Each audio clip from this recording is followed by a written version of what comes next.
और इस वक्त की बड़ी खबर आपको बता दें, काले धन पर वित्त मंत्रालय से जुड़ी संसद की स्थायी समिति की बैठक हुई है।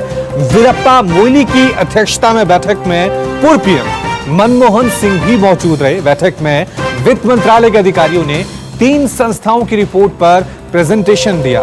रिपोर्ट में यह कहा गया है कि देश विदेश में कितना काला धन, इसका सही अनुमान लगा पाना अभी मुश्किल है। समिति ने काले धन पर 3 संस्थाओं की रिपोर्ट सार्वजनिक करने को कहा है। तो वीरप्पा मोइली की अध्यक्षता में बैठक हुई है।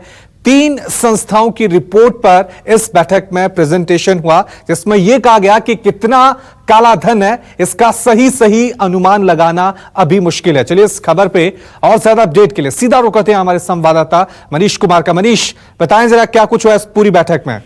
देखिए रवि, बहुत ही महत्वपूर्ण बैठक थी संसद की स्थायी समिति की वित्त मंत्रालय से जुड़ी हुई, और उसमें साफ तौर पर स्थायी समिति ने वित्त मंत्रालय को आदेश दिया है कि जो ब्लैक मनी को लेकर जो 3 संस्थाओं ने जो अपनी एक रिपोर्ट तैयार की थी 15-16 के आसपास, उसको आप सार्वजनिक कीजिए। उसको आप दबा के क्यों बैठे हुए हैं? तो पहला ये कि इनको आदेश दिया है कि इस रिपोर्ट को आप सार्वजनिक करिए।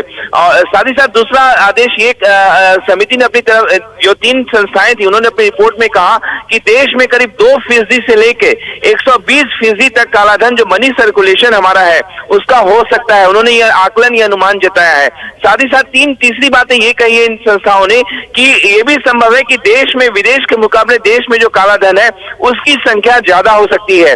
और आपको बता दें कि रेवेन्यू सेक्रेटरी और सीबीडीटी चेयरपर्सन ने प्रेजेंटेशन दिया है समिति के सदस्यों के आगे। लेकिन सबसे महत्वपूर्ण कि कालेधन को रिपोर्ट जिसको लगातार सरकार दबाकर बैठी हुई थी, अब उसको स्थायी समिति ने आदेश दिया कि इसको आप सार्वजनिक करिए, और स्थायी समिति अपनी पूरी रिपोर्ट जो है वो स्पीकर को सौंपेगी आने वाले दिनों में।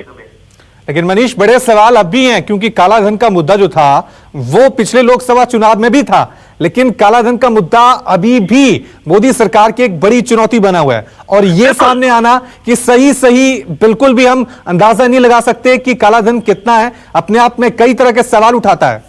बिल्कुल रवि, संस्थाएं खुद कह रही है, कोई कह रहा है कि 2% कालाधन हो सकता है टोटल मनी सर्कुलेशन का, कोई कह रहा है कि 120% हो सकता है। और जो पूरा आकलन अगर देखें तो वित्त मंत्रालय ने कहा कि सही आकलन करना बहुत मुश्किल है।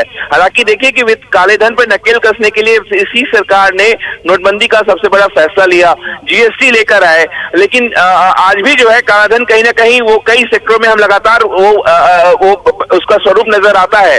और आज जो स्थायी समिति ने अपनी के पास जो प्रेजेंटेशन हुआ उसने कहा कि इस रिपोर्ट को सार्वजनिक करिए, ये रिपोर्ट दबा के आप क्यों बैठे हुए हैं?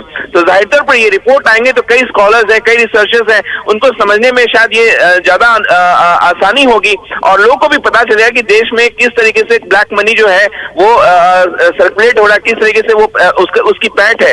तो जाहिर तौर पर बड़ा आदेश आया है सरकार के पास स्थायी समिति की तरफ से कि आप इस रिपोर्ट को, इस पूरे स्टडी जो है उसको आप सार्वजनिक करिए ब्लैक मनी को लेकर। वाकई में मनीष, ये बड़े खुलासे तभी हो सकते हैं जब ये रिपोर्ट जो है सार्वजनिक होगी।